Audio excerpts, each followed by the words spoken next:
So, look, any threat against Chief of Mission... The United States is evaluating measures against the government of Venezuelan President Nicolas Maduro after opposition candidate Edmundo Gonzalez was forced to seek political asylum in Spain. According to data gathered by local observers and released by the opposition, Gonzalez received the most votes in the July 28 presidential election. Nothing is off the table, and in close coordination with our partners, including those that we engage with regularly on this, we're considering a range of options to demonstrate to Maduro and his representatives that their misgovernments, their crackdown on human rights, their disregard for democracy and free and fair elections has real and legitimate consequences. The exit of the 75-year-old Gonzalez was coordinated between the governments of Spain and Venezuela, according to Venezuela's Attorney General, Teresa. The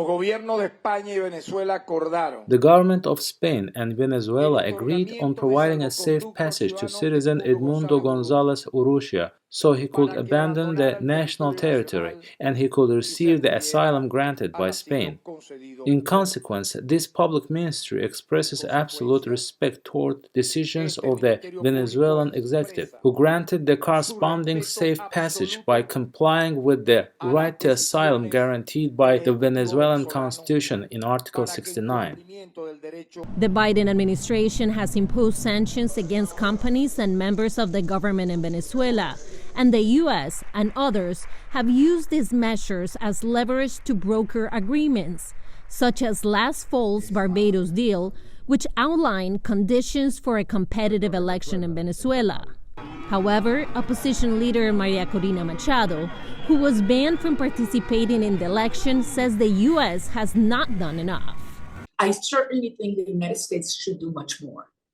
And I've been very clear to them and to other countries. I think that perpetrators of human rights violations and crimes against humanity should know that they will be held account, because it sends a message to the rest of them not to do that, not only in the military, but also today in the judiciary system. The White House on Monday intensified its calls for transparency and the release of the voting data.